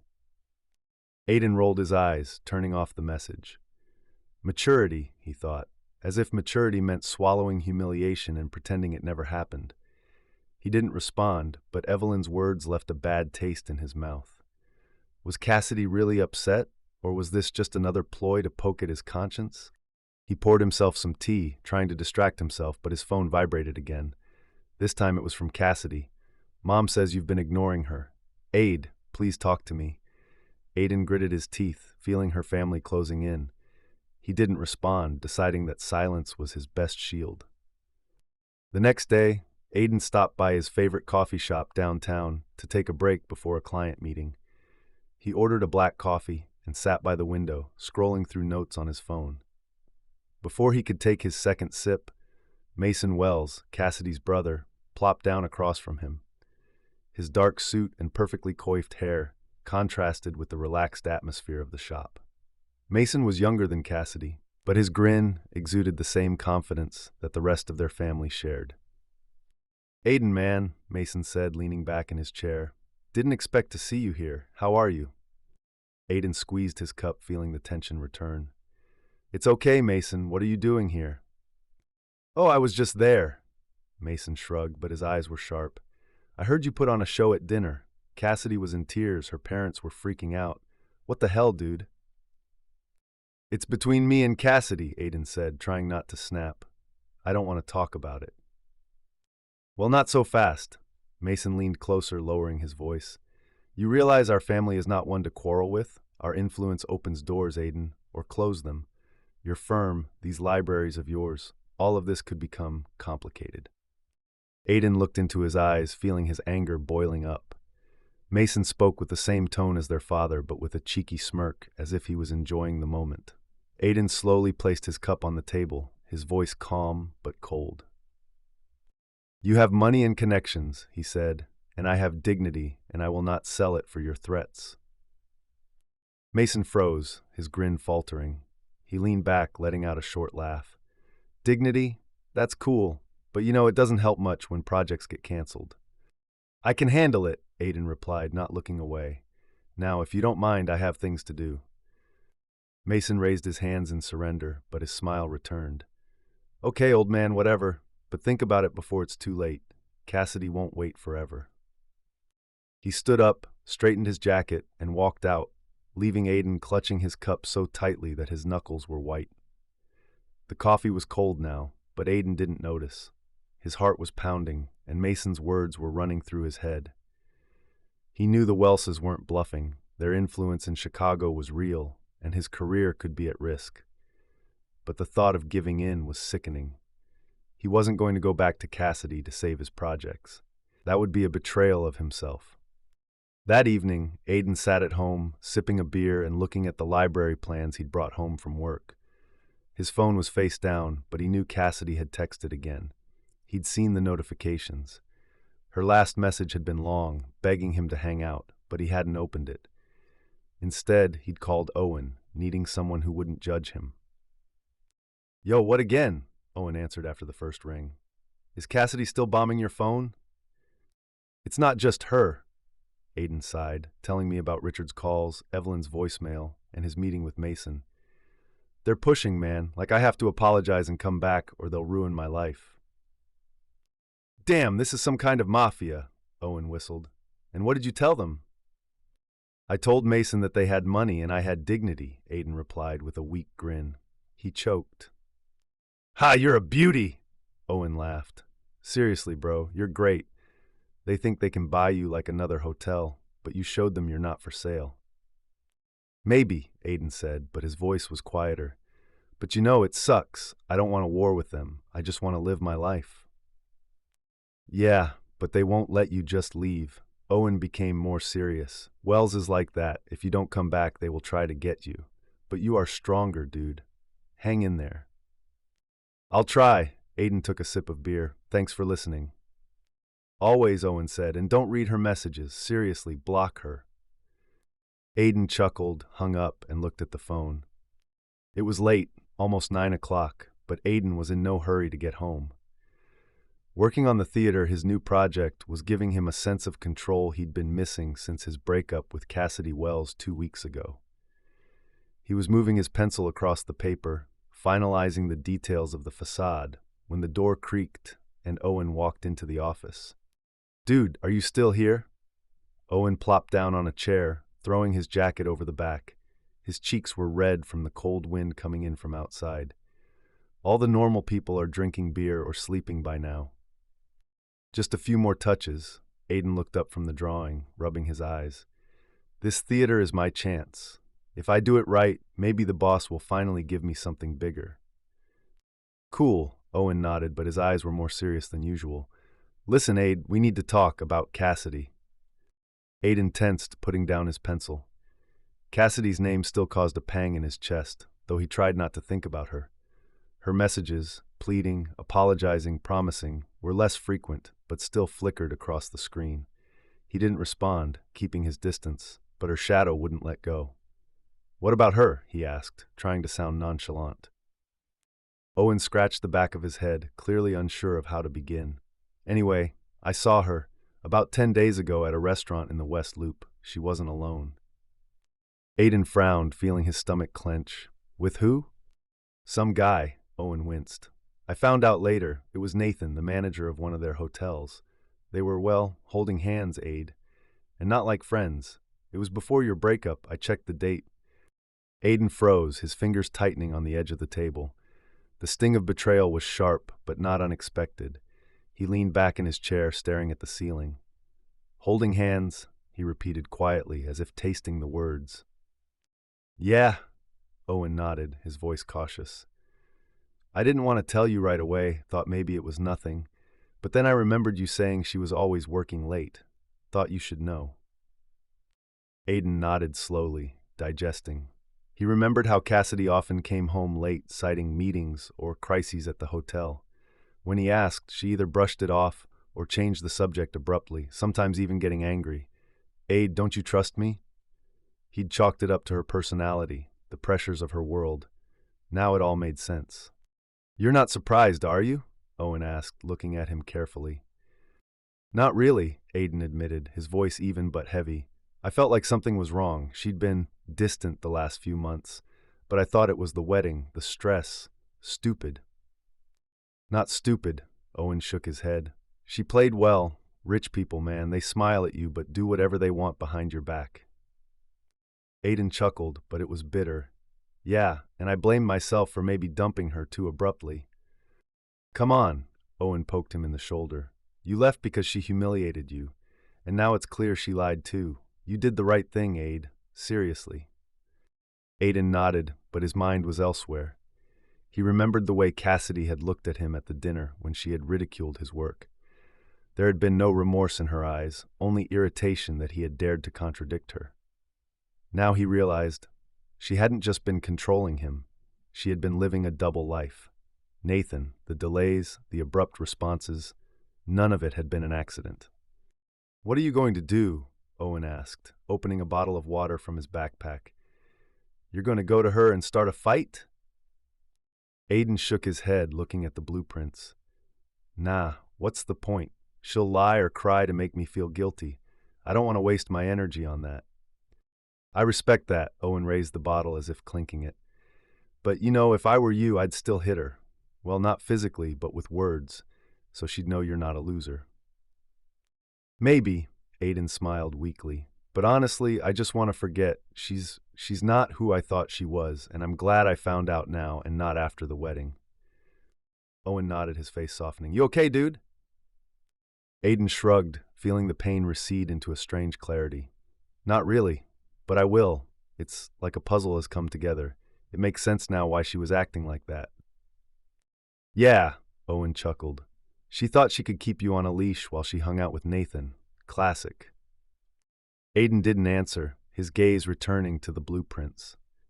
The theater he was restoring was old, with peeling paint and creaking floors, but it had soul.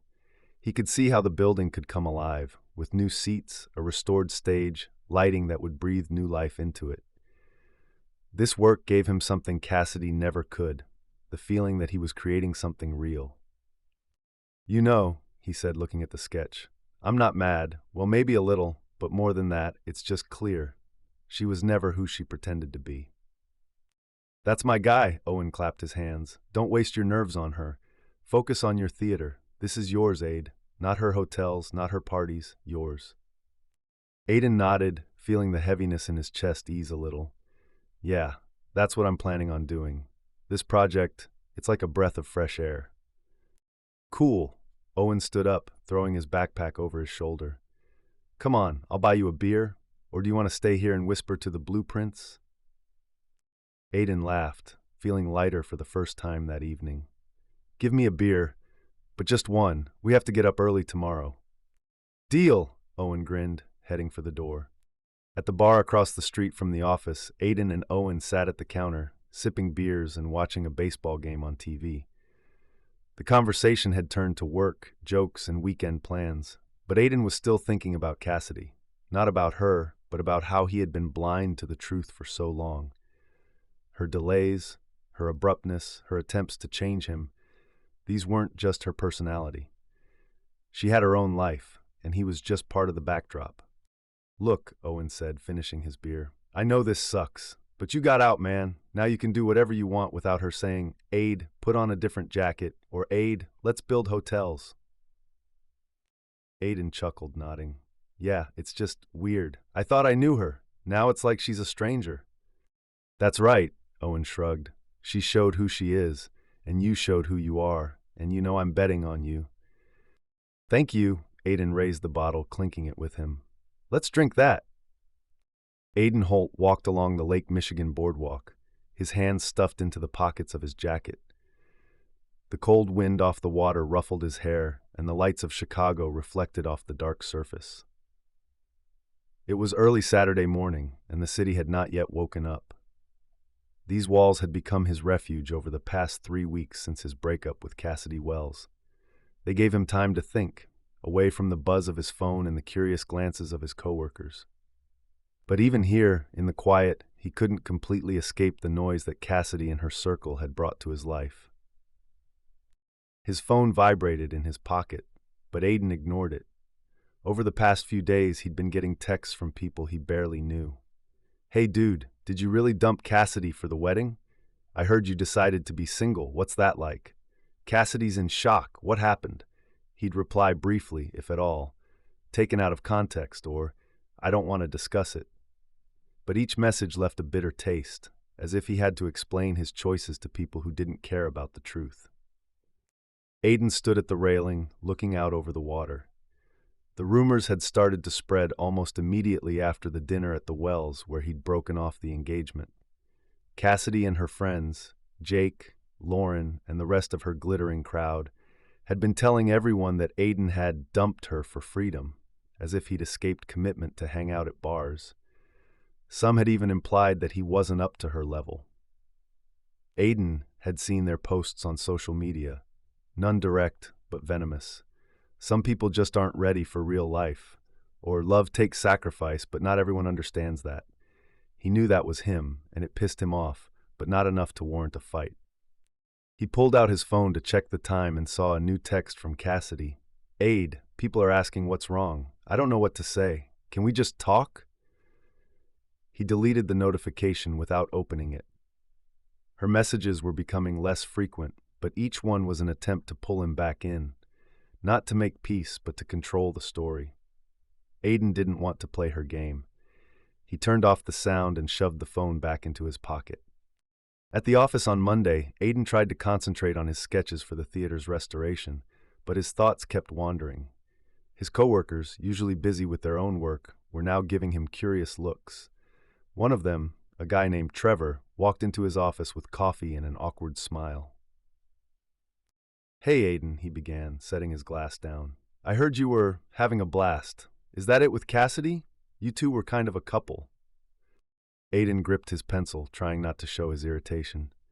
"We broke up," he said shortly. "That's all." "Wow," Trevor whistled. "I heard you left right in the middle of her parents' dinner. It was like a movie. Why?" "I don't want to get into it," Aiden looked at him, his voice even but firm. "It's personal." Okay. Trevor raised his hands in surrender. "It's just that everyone says you ran away from the wedding. Cassidy, they say, wanted it to be nice, and you couldn't handle it." Aiden gritted his teeth, anger simmering. "Taken out of context," he said, repeating his mantra. "Don't believe everything you hear." "Okay, no hard feelings," Trevor retreated to the door. "If anything, I'm on your side. Rich girls are a real pain in the ass." Aiden nodded but didn't answer. After Trevor left, he leaned back in his chair, rubbing his temples. He didn't care what Trevor thought, but having to constantly fend off questions was wearing him down. He opened his laptop to distract himself, but instead of working, he found himself checking social media. A mistake, he realized. Cassidy's friend Lauren had posted a story with the caption, "When you choose freedom and lose everything." Aiden rolled his eyes and exited the app, deciding it was time to delete it from his phone. Aiden was sitting at home that evening when his sister Claire called. Her voice, warm and slightly husky, immediately relieved some of the tension. "Hey, little brother," she said after greeting him. "Mom said you looked like a ghost when you stopped by last week. What's going on? I've even heard rumors." Aiden sighed, stretching out on the couch.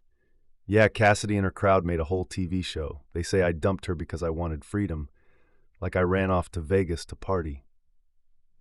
"Idiots," Claire snorted. "I saw her in some post, all miserable victims. But Aid, you didn't just leave. What really happened?" Aiden hesitated, but he was always honest with Claire. He told her about the dinner, about Cassidy making fun of his job in front of everyone, about her cheating on him with Nathan, about the pressure from her family. Claire listened without interrupting, only occasionally interjecting, "Really?" or "What a bitch." "In short," he finished, "I don't regret leaving, but this noise, all these questions, rumors, I'm tired of explaining."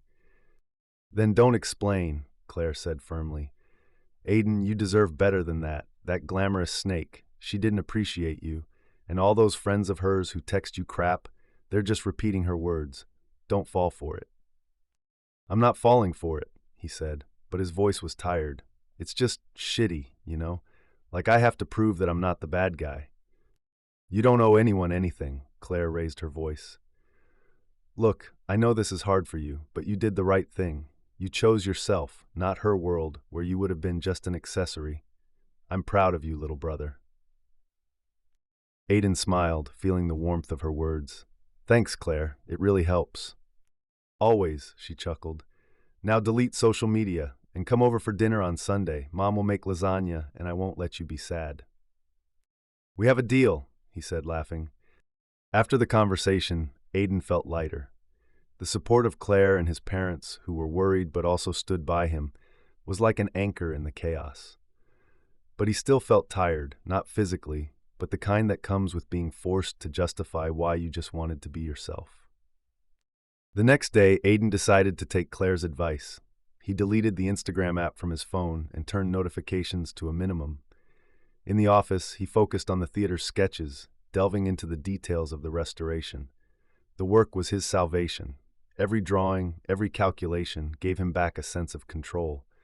The theater, with its old brick walls and history, reminded him why he became an architect. Not for fame, but to create something that would last. Aiden Holt stood in the corner of a crowded room at a Chicago community center, sipping a soda from a plastic cup. The benefit for a local animal shelter was in full swing, with people chatting and laughing, while an MC on stage announced the next item up for auction, a puppy walk. Aiden had come at the urging of Owen, who had declared that he needed to come out of the closet after his breakup with Cassidy Wells a month earlier. Aiden wasn't sure he was ready for this kind of partying, but the noise of the crowd and the barking dogs created a comfortable chaos that didn't bother him. He adjusted the collar of his shirt, a plain blue one, without the designer jackets Cassidy had forced upon him, and looked around the room. Displays of photos of dogs and cats lined the walls, and volunteers in T-shirts bearing the shelter's logo handed out flyers. Aiden spotted a woman at one of the displays, where puppies were playing in a pen. She was laughing as a shaggy brown lump attempted to jump over a low barrier. Her laughter was loud and genuine, and Aiden couldn't help but smile. When one of the puppies knocked over a stack of flyers, the woman bent down to pick them up, but a breeze from the open window blew one at Aiden's feet. He picked up the paper, brightly colored, with a photo of a black and white kitten and the words, "Find a friend," and walked over to her. "I think this is yours," he said, holding out the leaflet.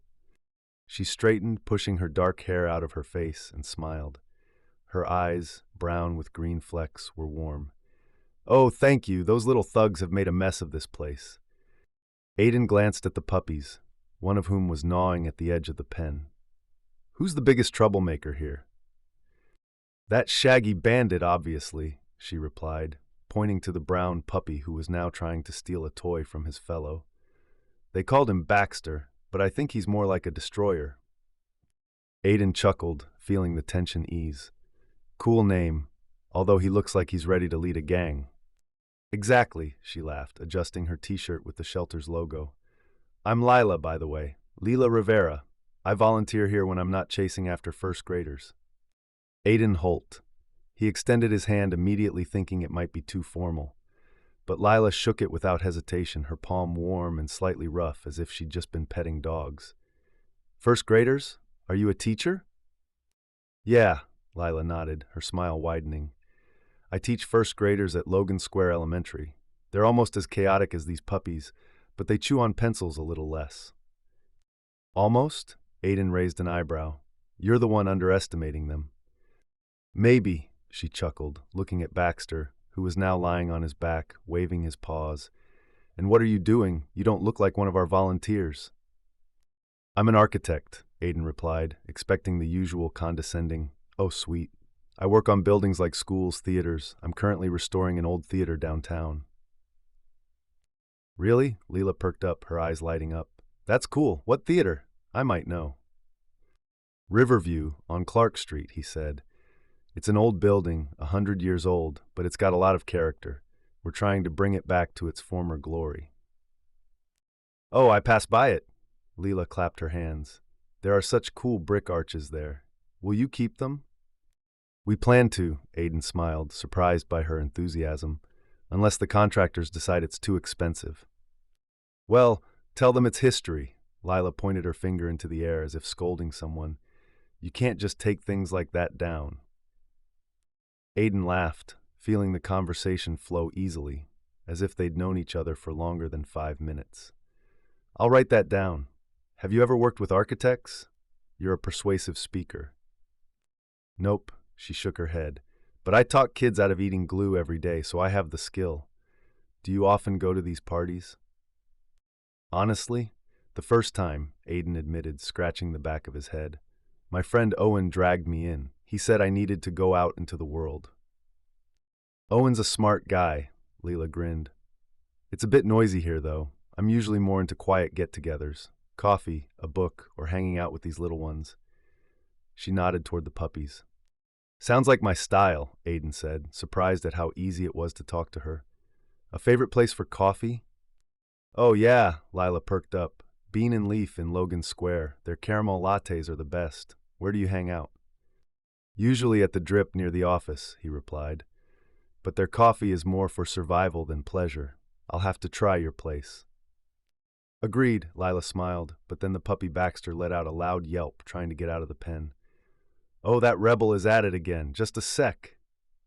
She bent down, gently placing the puppy back in place, and Aiden couldn't help but notice how naturally she did it, without fuss, with a warm smile. Cassidy had never been an animal lover, always wincing at the sight of dogs in the park, calling them dirty. Lila, on the other hand, petted Baxter as if he were an old friend. He clearly adores you, Aiden said as she straightened up. Yeah, he knows who the main breadwinner is here, Leela chuckled, wiping her hands on her jeans. Do you like dogs, or are you more of a cat owner? More of a dog person, he replied. My parents had a Labrador Max, the laziest dog in the world, but I adored him. And you? The cat, Lila rolled her eyes, but her voice was gentle. His name is Mr. Whiskers, and he thinks he's the king of the apartment. But I work part-time as a dog walker, so I get plenty of furry love. They continued to chat, jumping from animals to favorite movies to Chicago food. Lila told him about the time a student brought a bug in a jar to class, declaring it his new best friend. Aiden shared a story about how he almost failed a college presentation because he mixed up his slides. The conversation was light, unstressed, and Aiden found himself, for the first time in months, not thinking about Cassidy, the rumors, or the pressure from her family. Listen, Lila said when the host announced the auction was ending. It's been great chatting, but I have to help clean up. These puppies aren't going to put themselves in cages. Okay, Aiden nodded, feeling slightly disappointed that the conversation had been cut short. Maybe we can continue it sometime? Over coffee, maybe? Lila looked at him. Her smile was a little sly but warm. Sounds tempting. Give me your number, I'll text you. Aiden dictated as she typed it into her phone. A second later, the pocket vibrated. Lila sent, "This is Leela, don't lose it." He grinned, looking at the smiley. "I won't lose it," he said, looking up. "Good luck with Baxter." "Thank you," Leela winked, turning back to the pen. "See you later, architect."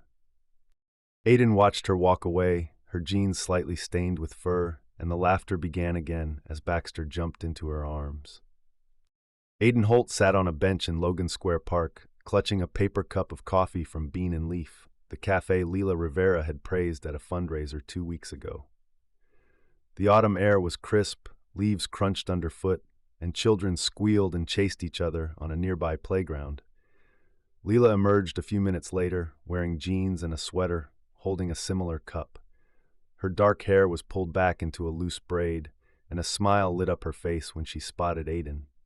"You're not late. That's impressive," she said, plopping down next to him and sipping her coffee. "Usually I'm the first one and everyone else trails along." "I'm a punctual person," Aiden grinned, adjusting the collar of his jacket. "Plus, I didn't want to risk my reputation with the teacher. What if you give me a bad grade?" "Hi, you're already a C." Lila poked him with her elbow. "Have you tried the coffee? How do you like it?" "Honestly," Aiden looked at the cup. "Better than my office.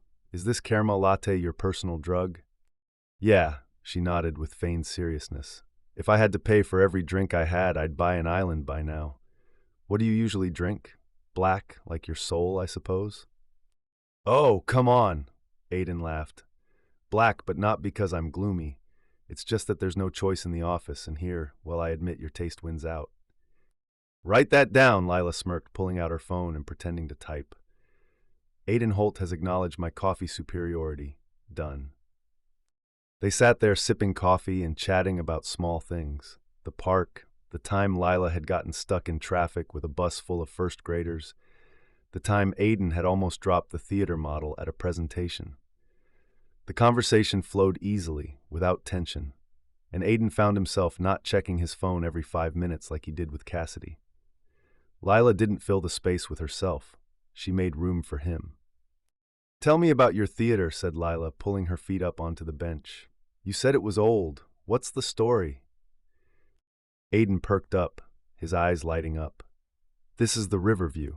It's almost 100 years old. It used to be a theater for plays, then movies, and then it closed in the 80s. It's in disrepair now.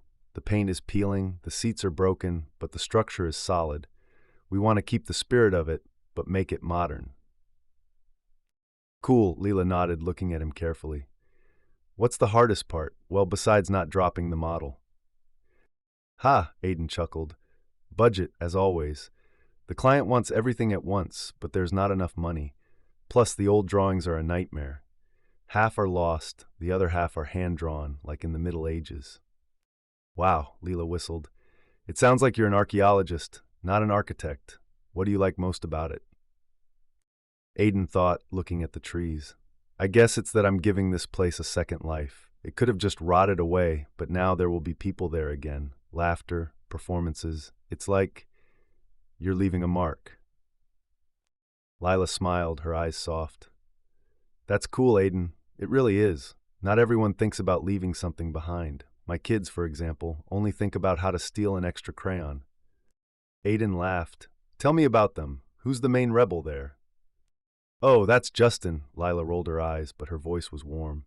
7 years old, and already a master at hiding guns under his desk. But he's funny. Last week he drew me with a crown and wrote, Miss Rivera is the boss. Now it's hanging on my refrigerator. That sounds like a reward, Aiden said, smiling. You clearly love your job. Yeah, Lila nodded. They're exhausting, but every day there's something new. Yesterday, for example, a girl asked why clouds don't fall. Try explaining that to a 6th grader without Google. I would give up, Aiden raised his hands. You're clearly more patient than me. I'm not sure, she chuckled. I just don't have a choice. What about you? How do you cope when things don't go as planned? Aiden paused, his smile fading slightly. Well, there's been a lot going on lately. Not just work-wise. Personally, too, let's just say plans have changed. Lila looked at him, her gaze attentive but not intrusive. Want to tell me? I'm not butting in. I'm just, if you need me to, I'll listen. Aiden sipped his coffee, considering. He didn't want to burden her with his problems, but something in her tone, calm, non-judgmental, made him do it. So I just broke up with my girlfriend. We were engaged, but it didn't work out. She wanted someone else, not me. Lila nodded, not looking away. It's hard. Breaking up is one thing, but when you realize you weren't connected at all, it's like a puzzle that doesn't fit together. Exactly, Aiden said, surprised that she had hit the nail on the head. I tried to fit in for a long time, but eventually I realized I was losing myself. I left, and that was it. You chose yourself, Leela said, her voice firm. That's brave, Aiden. Not everyone can do that. He looked at her, and her words had struck a chord. Cassidy had never seen his choice as a strength. To her, it was stubbornness, weakness, and Lila, barely knowing him, had said what he was afraid to admit. Thank you, he said quietly. It means a lot. Please, Lila smiled, sipping her coffee. Now let's talk about something more cheerful. What do you watch in the evenings? Documentaries about architecture, I bet? Ha, you guessed wrong, Aiden grinned. Old movies, Back to the Future, Die Hard, classics, you know. Wow, there's taste, Lila narrowed her eyes. I'm for Indiana Jones. The last time I rewatched Temple of Doom, I screamed like a kid. Cool, Aiden laughed. Maybe we should have a marathon? You go to Indiana, I'll go to McLean. Deal, Lila poked him in the shoulder. But I warn you, I eat popcorn like a vacuum cleaner. A few days later, they met again, this time at a small theater that played old movies. Sitting in the dimly lit room with Die Hard on the screen, they argued in whispers about who was cooler, Bruce Willis or Harrison Ford. Lila threw popcorn in his hair when he teased her about loving Temple of Doom, and Aiden found himself laughing harder than he had in months. After the movie, they stopped at an all-night cafe for coffee and a slice of pie. Leela told him about her students revolting over the cancellation of Pizza Day, and Aiden shared how a contractor was trying to replace the theater's historic windows with plastic ones. She listened, asking questions, not for show, but with genuine interest. How did you convince them to keep the windows? Or what kind of plays used to be there? Unlike Cassidy, who always turned the conversation to herself or her plans, Lila gave him space to be himself. You know, Aiden said, stirring his coffee, you're easy, no need to pretend or, I don't know, to act up. Lila looked at him, her smile soft. It's mutual, architect. You're not being a big boss, and that's cool. Aiden smiled, feeling warmth in his chest. He wasn't looking for anything serious. Not after Cassidy, not this soon. But with Lila, it was different. She didn't try to change him, didn't demand that he fit into her world. Their meetings, the park, coffee, movies, were simple but filled with something real. Lying in his apartment that night, Aiden stared at the ceiling, thinking about Lila. Aiden Holt sat on the couch in his Chicago apartment, scrolling through designs for the Riverview Theater restoration on his laptop. It was drizzling outside, and the room smelled of the coffee he'd brewed an hour earlier. It was around 10 o'clock at night, and Aiden was enjoying the quiet after a long day at the office. It had been 2 months since he'd broken off his engagement to Cassidy Wells, and even though her texts had mostly stopped, he still jumped when his phone vibrated from an unfamiliar number. But today, his mind was elsewhere, on Leela Rivera, whom he was seeing more and more often, and on the theater project, which was finally gaining momentum. There was a knock on the door, sharp and unexpected. Aiden frowned, putting his laptop down. He wasn't expecting company, and Owen usually wrote before dropping in with a beer. The knock came again, more insistently, and Aiden stood up, feeling a little uneasy. He opened the door, and his heart sank as Cassidy stood there. She didn't look like he was used to. Without her usual makeup, her face was pale, with dark circles under her eyes. Her blonde hair was pulled back into a messy ponytail, and her black coat was soaked through from the rain. She hugged herself, shaking, and her usually confident gaze was filled with despair. "Aiden," she said, her voice hoarse. "Can I come in? I need to talk." Aiden froze, his hand on the doorknob. His first impulse was to slam the door, but pity, not weakness, just human, stopped him. "Cass," he said, trying to sound calm, "now is not a good time. What happened?" "Please," her voice wavered, and she took a step closer, but stopped when she saw him tense. "I've ruined everything, Aid. I know I've lost you. Give me 5 minutes, I beg you." Aiden pressed his lips together, feeling old wounds resurface. He didn't want to have this conversation, didn't want to go back to what he'd left behind, but the way she looked, worn, without her usual polish, made him nod. "Okay, 5 minutes, but on the doorstep." Cassidy nodded, her eyes shining with tears. "Thank you. I didn't know where else to go. These past few months have been hell, Aiden. I can't stop thinking about how I broke everything." "You broke it?" Aiden raised an eyebrow, his voice even but with a hint of skepticism. "Cass, you humiliated me in front of everyone, not to mention Nathan." Her face paled even more, and she looked down. "You know about Nathan," she whispered. It was a mistake, nothing serious, just—" "You just lied to me," Aiden interrupted, his tone harsher. "The late work, the snappy answers, all of it. I trusted you, and you led me on." "I didn't mean to hurt you." Cassidy looked up, her voice shaking. "I was a mess, Aid. The wedding, the pressures of family, I couldn't handle it. But I loved you, I do. I realized you were the best thing I had." Aiden looked at her, feeling pity warring with cold clarity. Her words might have hurt him 2 months ago when he was still unsure of his decision. But now they rang hollow. He saw her for what she was. Not a victim, but someone who had used manipulation to regain control. Cass, he said, his voice calm but firm, you didn't love me. You loved the idea of me, the person you wanted me to be, but I'm not that guy. I never was. That's not true, she stepped forward, her hand reaching for him, but Aiden stepped back, holding the door. I see where I went wrong. I can change, Aid. Give me a chance, I'll prove it. Aiden shook his head, his gaze direct. You didn't lose me, Cassidy. You lost your chance to be honest. I found someone who sees me for who I am, and I'm not going to give that up. Cassidy froze, her eyes widening. A person, she whispered. Are you seeing someone? Yes, he answered, without going into detail. Lila wasn't just someone. She was someone he could be himself with, without pressure or expectations. But Cassidy didn't need to know that. Her face twisted, tears streaming down her cheeks. Aiden, please. Her voice broke. I can't live without you. I'll fix this. That's enough, he interrupted, his tone sharp but not unkind. This isn't working, Cass. You can't just come in and rewrite everything. I said we were done, and I meant it. She opened her mouth to protest, but Aiden raised his hand, stopping her. Go home, Cassidy, that's all. He started to close the door, but she grabbed the frame, her voice growing desperate. Aiden, wait, I love you. You don't understand. I understand, he said quietly, looking into her eyes, but it's not my problem. He closed the door gently but firmly, hearing her quiet sobs on the other side. Aiden leaned his forehead against the door, feeling his heart pounding. There was pity for her, but not weakness. He knew he had done the right thing. Cassidy might cry, she might beg, but she hadn't changed. Her despair wasn't about him. It was about losing control. He walked into the living room, where his phone was sitting on the coffee table. The screen was lit up with a new text from Lila. How was your day? Justin said he wanted to be a dinosaur engineer today. Save me. Aiden smiled, feeling the tension ease. He sat down on the couch, typing a reply. It's been a long day, but your dinosaur engineer definitely made it better. Tell me.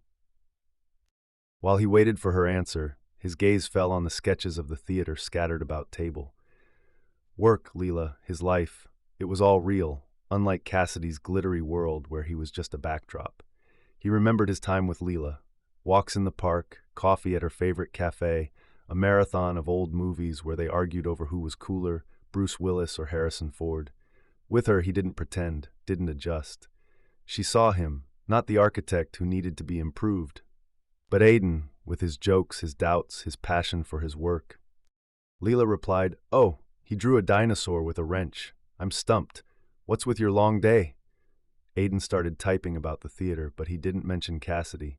It didn't matter. Cassidy was the past, and Leela was the present he wanted to build.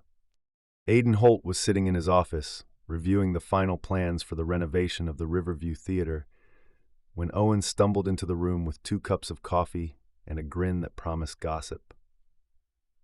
It had been 3 months since Aiden's breakup with Cassidy Wells, and though her unexpected visit a few weeks ago had shaken him up, he had moved on, throwing himself into work and meetings with Leela Rivera. Owen plopped down in his chair, handing over his coffee, and began without preamble. Bro, you won't believe what I heard about your ex-queen, he said, taking a sip from his glass. Cassidy Wells is officially in trouble. Aiden looked up from his drawings, frowning. What the hell, Owen? I told you not to talk about her. Come on, this is too juicy to keep quiet about. Owen grinned wider. Basically, her affair with Nathan, their hotel manager, went south. He caught her with some other dude at a restaurant, right in the middle of town, in front of everyone. Nathan made a scene, screamed that she was a liar, and kicked her out of his life. Now their whole circle is buzzing. Aiden sat back in his chair, processing the news. He wasn't surprised. After Owen had told him about Cassidy and Nathan before their breakup, he knew she wouldn't change. But hearing her world crumble was strange. Really? He asked, his voice even. In front of everyone? Yeah, Owen nodded, enjoying the story. My friend works at that restaurant. He says it was like that show. Nathan threw down his napkin, said something like, You think I'm stupid? And walked away. And she just sat there, like in shock. Now even her crowd, Jake, Lauren, the whole gang, has started to turn their backs on her. No one wants to be around a walking drama. Aiden sipped his coffee, looking out the window. He didn't feel any joy at her failure, that would have been too petty. But there was relief, quiet and solid. The truth about Cassidy, her lies, her manipulations, was finally out in the open, and he didn't have to prove anything. Well, he said, shrugging, she chose to be. Exactly, Owen pointed a finger at him. Karma, brother, you left just in time, and now she's reaping what she sowed. Maybe, Aiden chuckled, returning to the drawings. But you know, I don't care anymore. I have a theater here, deadlines. Her problems are not mine.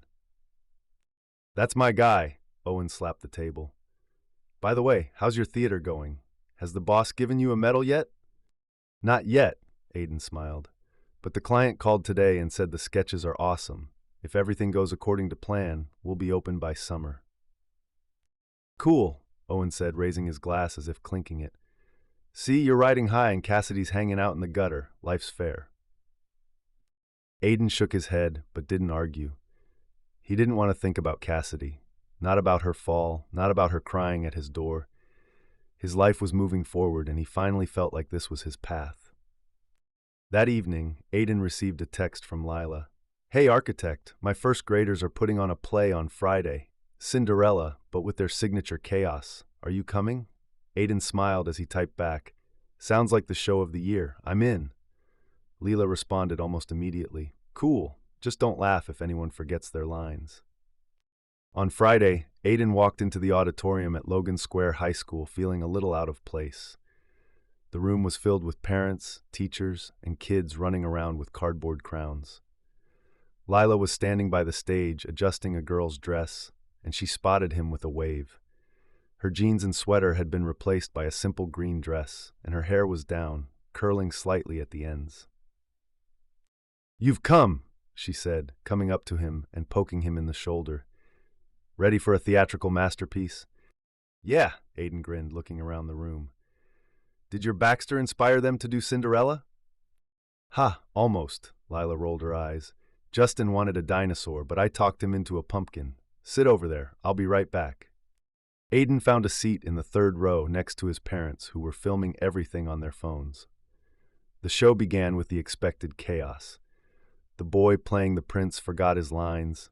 Cinderella dropped her slipper in the orchestra pit, and 4 first graders with gray ears started dancing when they weren't supposed to. But the kids were beaming, and Lila, standing in the wings, encouraged them with whispers and gestures. Aiden watched her, feeling a warmth in his chest. She was in her element, patient, sincere, real. After the show, Leela approached him, holding a cardboard crown that one of the kids had forgotten. So how did you like our show? She asked, squinting. An Oscar or straight into the trash? Oscar, Aiden gave a thumbs up. Especially the mice, they definitely stole the scene. Yeah, they knew the main stars, Leela laughed, adjusting her crown. Thanks for coming. It means a lot to me. Please, he said, looking into her eyes. That was cool. You're cool with them, you know. They adore you. Well, I like them too, Lila shrugged, but her cheeks turned slightly pink, even when they draw moustaches on the board for me. They went outside, where the air was crisp after the rain. Lila suggested a nearby cafe, and they ordered coffee, continuing to chat about the show, her students, and his theater. Aiden told her how a client had praised his sketches, calling them visionary, and Leela raised her glass in a toast. To visionary Aiden, she said, grinning. Soon all of Chicago will be in your buildings. Don't exaggerate, he chuckled, but her enthusiasm was infectious. And what are we drinking to you for? For making it through the show without the dinosaurs, Leela winked. And for not running away when you saw our chaos. I wouldn't have run away, Aiden said, his voice quieter. With you, you know, everything's somehow easier. Lila looked at him, her smile softening. It's mutual, architect. Aiden Holt stood in the foyer of the restored Riverview Theater, adjusting the tie Leela Rivera had picked out for him that morning. Navy, but not boring, she had said with a wink, and Aiden didn't argue. It was the theater's opening day, his biggest project, nearly a year in the making, and the room was buzzing with guests, journalists, city officials, patrons, and his colleagues. Light from restored chandeliers glinted off the polished wood floors, and the brick arches he'd saved from the contractors proudly framed the space. Aiden felt proud, but also a little nervous. Everything had to be perfect. Leela appeared next to him, wearing a simple black dress that accentuated her warm smile. She was holding a glass of soda, her hair down, curling slightly at the ends. "So, architect," she said, nudging him with her elbow, "are you ready for your big moment? Or are you already rehearsing your speech in your head?"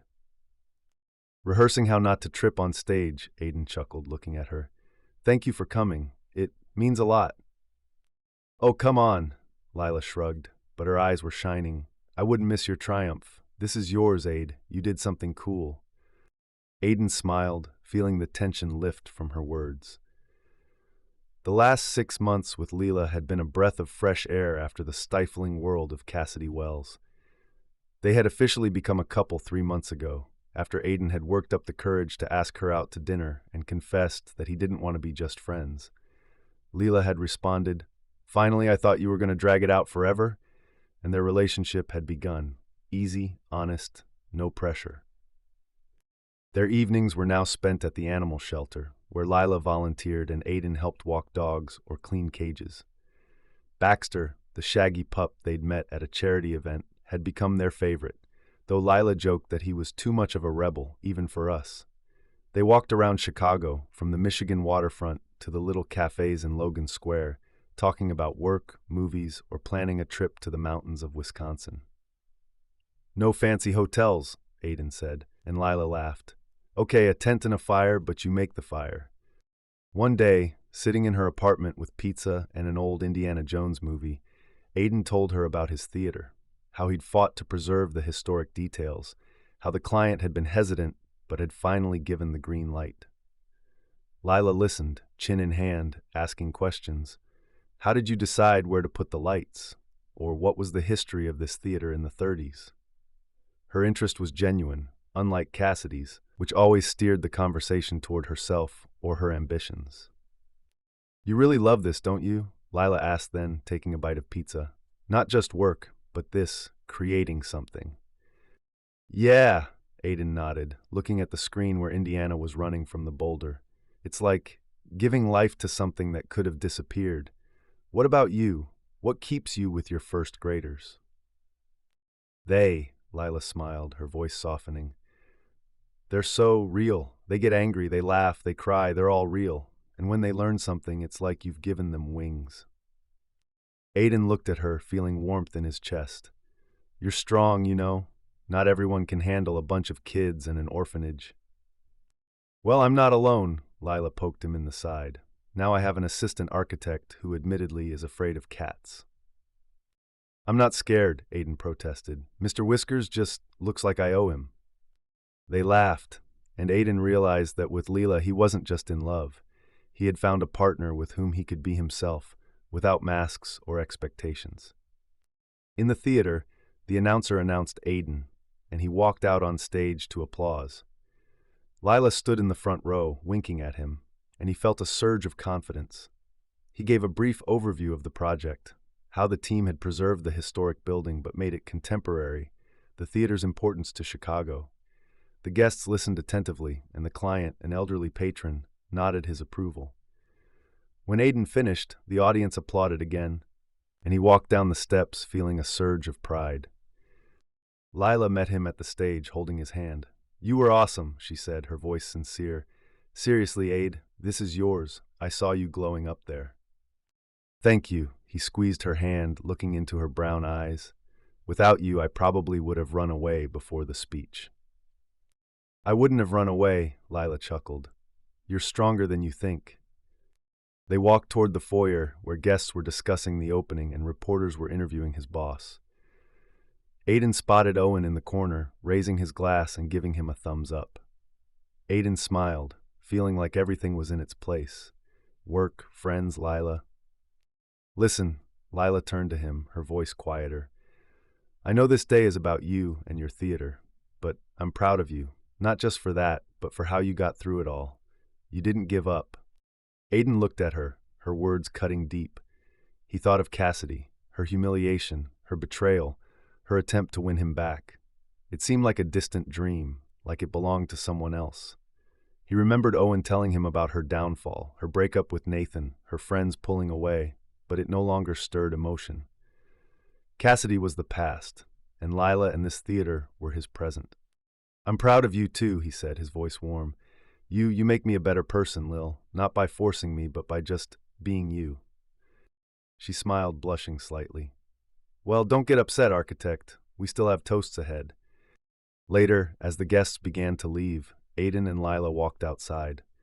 The Chicago evening was cool, the city lights were shining, and the sound of traffic mingled with their footsteps. They walked toward the cafe where they had arranged to meet Owen and Aiden's sister, Claire, to celebrate. Lila held his hand, her fingers entwined with his, and Aiden felt like this was where he belonged. "You know," he said, stopping at a traffic light, "I thought it would take me a long time to get over this with Cassidy, but with you, it's different. I can be myself." Lila looked at him, her eyes soft. "That's the point, Aid. You don't have to be anyone else, and I can be myself with you too, even when Mr. Whiskers steals my dinner." Aiden laughed, pulling her closer. "Deal. Us, you, me, and your burglar cat." "And Baxter," Leela added, grinning. "He already thinks of you as his own." They walked on, chatting about the trip to the mountains, about how Lila wanted to convince her students to put on Star Wars instead of Romeo and Juliet, about how Aiden dreamed of taking on a new project, maybe a school or a museum. Lila supported his ambitions without trying to direct them, and he admired her kindness, the way she made time for the children, the animals, for him. Aiden knew that his dignity, his choice to leave Cassidy, his refusal to give in to her family's pressure had brought him here. To the theater he had brought back to life. To Lila, who was not just a love, but a partner with whom he could build a future. His past with Cassidy had been a lesson, but no longer a shadow. He looked at Leela, her laughter ringing in the air, and knew this was the happiness he deserved. Subscribe to our channel so that your love doesn't cheat on you, and go ahead and listen to the next story, because this story is nothing compared to the next one. If you're under 18, don't even think. Click to the next one.